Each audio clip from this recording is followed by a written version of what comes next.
फिरौन बने जो कहते हैं डालते हैं सितम कमजोरों पर। फिरौन बने जो कहते हैं डालते हैं सितम कमजोरों पर। इन सर्कस जाहिर लोगों को कदमों में झुकाकर दम लेते। मौजूद साथीन, अस्सलाम वालेकुम व रहमतुल्लाहि व बरकातहू। आज जश्न आज़ादी के मौके पर मैं जिस अनवान पर बचाई की जसारत कर रहा हूँ वो है मुसलमान और आज़ादी। आज़ादी ग्रामी यूं तो बाकी फिरका परस्तों की तरफ से बराबर तूफान आता रहा, फितना और फसाद का सैलाब आता रहा, मगर हक परस्तों की जाबाज कौम ने इन बातिल ताकतों का रुख हमेशा के लिए दुश्मनों की तरफ मोड़ दिया। आज आलमी पैमाने पर मुसलमानों के खिलाफ साजिशें हो रही है, इस्लाम के खिलाफ तहरीकें चल रही है और मुल्क में मुसलमानों को जुल्म व सितम का निशाना बनाया जा रहा है। ये टकराव हमेशा होता रहेगा, क्योंकि हक और बातिल का मालिका है, नूर और जुल्मत का मालिका है, तौहीद और शिरक का मालिका है, जो ता क़यामत जारी रहेगा।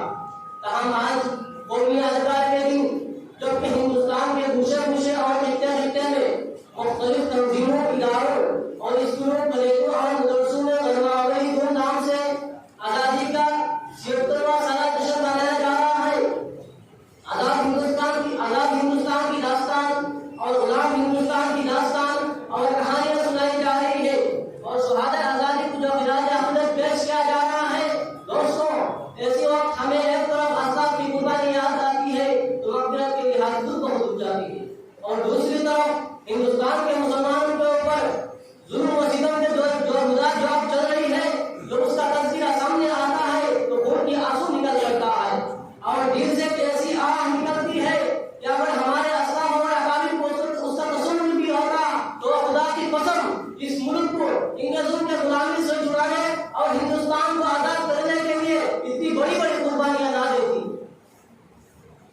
अगर उन्हें यह मालूम होता कि हिंदुस्तान के मुसलमानों के ऊपर एक ऐसा दिन दिया जाएगा कि मुसलमान आजादी की जगह इंग्लिशों की गुलामी को पसंद करेंगे तो कभी शमशीर हाथ में लेकर मैदान जंग नहीं निकलते।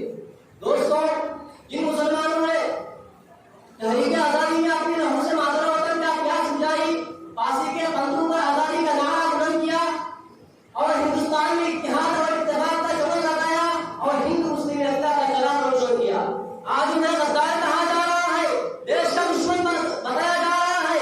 अरे उन्हें क्या मालूम है कि इस हिंदुस्तान की आजादी के लिए बराकुल की पहाड़ी पर सैयद अहमद शहीद और इस्माइल शहीद अपनी जान दी है। अरे उन्हें क्या मालूम है कि इस हिंदुस्तान की आजादी के लिए शेखुल हिंद और शेखुल इस्लाम तलाफाई की जंग लगाए हैं। अरे उन्हें क्या मालूम है कि इस हिंदुस्तान की आजादी के लिए शमीरी के मैदान में उलमा जमन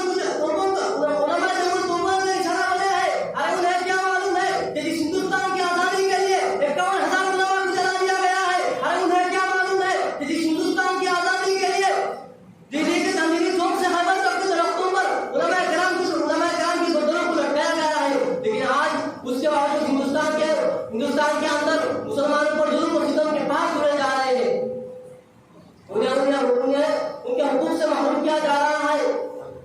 अज़ान ग्रामी और तो ये हो चुका है कि मिट्टी में फिरका पुरस्कार आज तुम्हारे दिन को खत्म करने की बातें कर रहे हैं, तुम्हें बाहर भेजने की बातें कर रहे हैं। मैं उन्हें साफ अल्फाज से ये कह देना चाहता हूँ कि हिंदुस्तान के चप्पे-चप्पे पर मुसलमानों के पेशानियों के निशानात है, यहाँ के चप्पे-चप्पे पर हमारे कदमों के छापे हैं। दोस्तों, इसलिए फिरका परस्तों से मेरी अपील है कि तहरीक आज़ादी में मुसलमान के किरदार का मुताला करें और उनसे भाईचारे का मामला करें, क्योंकि आपसी भाईचारे की देश को आगे ले जा सकती है। मैं यहाँ इन बातों पर अपना तकरीर खत्म करना चाहता हूँ।